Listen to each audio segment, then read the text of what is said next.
I just went running and I was thinking about the things that I started doing to have a more fulfilling lifestyle. Because for me, it's not life what determines whether you're happy or fulfilled. So I call it lifestyle because it's a way of living, what brings you joy and what ultimately defines if you're living the life of your dreams. So I have a playlist or many playlists. One of them is for running and the other one is for cultivating masculine energy in me as a woman. And many of you don't know it, but women need it too in order to create, to bring their creativity into action, and to basically take everything you have in your mind or soul and bring it to the real world. And that's like a short description of what it means for me, or what I've discovered it to be for me.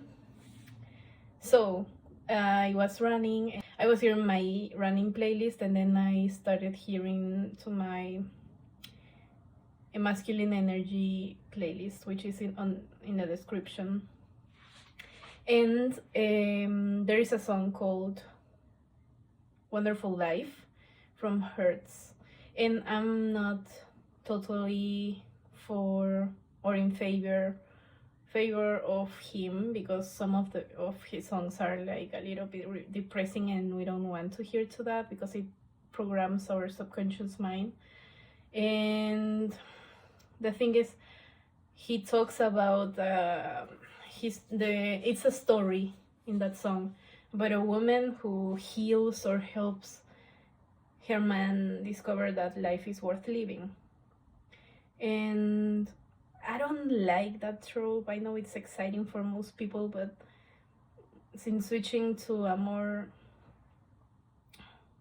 self-fulfilling life, in order to heal my codependency, I started feeling like those tropes are really toxic, and what ultimately programs the subconscious mind of many people to believe that they need another person in order to believe life is worth living. And that's like bull for me, because if you need someone else in order to feel alive, you are basically dependent. And if you don't want to be that way, then you have to be your own cheerleader. And that sounds, I know it sounds cheesy. It sounds like, hey, I've heard it before. But once you understand that, and once you figure out the way it works for yourself, then it starts making sense, and you don't feel any resistance anymore to be that person. And I don't know what must happen in order for you to achieve that state of mind in which you are completely convinced that you are your own savior. Because I used to be that person too, that I always said, no, I'm my own savior and stuff. And I used to read a lot of books against or about how to heal codependency and stuff. I'm a hopeless romantic, if you don't see that, like. But at the end of the day, something happened, and for me it was start accept the things that I want in the short term and long term in my life, accepting the things that I can control and the things that I cannot, basically, and finding God in my life and giving him the things that I can control, and fully trusting him and his guidance. So at the beginning, I will describe it as an intellectual stage where you are like actively looking for information to convince yourself or to change the way you think about relationships and looking for people to save you and stuff. And then something clicks.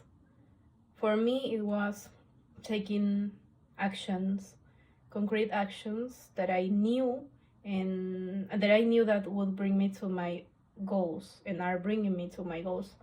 There are many goals that I haven't achieved yet, but I know I'm going to achieve them because I work daily to get nearer to those goals I have. And those goals have to basically be things that bring you life, that make you feel alive. And what was the problem for me about waiting for someone to save me was that I didn't feel alive. It came from a deep inner state of not feeling worthy. It was a state where I know many people here didn't learn that, actually, to have that balance between their feminine and masculine energy. And what happened to me was also that I was really toxically masculine when I was in my teens and in high school. I didn't know how to rest. I didn't know how to hear to my body, and basically I was destroying myself. I was like an energy that was consuming my life force without even taking into account that I am not a robot. So that's the toxic version of masculine energy that not only exists in women, but it of course exists in men. And then it's like this was like that version of me. And then I started getting to know feminine energy, and then I got to the other end of the spectrum, which is also toxic, if you don't know. And it was about not doing anything, just resting, saying it will come into my life and not doing anything about it.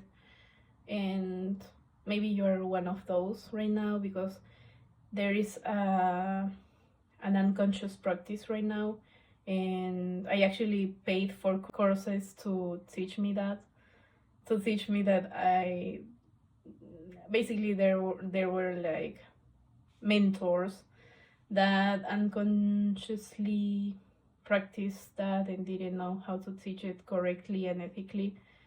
So you have to really be discerning when picking a mentor, even me.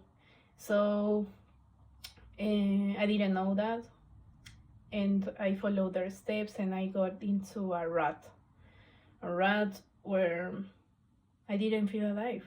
I was like in a victim mode and mindset and lifestyle. My life wasn't in my control, and I just look back, I was just wasting my life away. It felt like like what I was describing you earlier, that I basically thought that I didn't deserve to live, and I was waiting for a savior. So now I'm on a stage where I'm calibrating myself into that bliss point and returning to that song of A Wonderful Life of Hurts.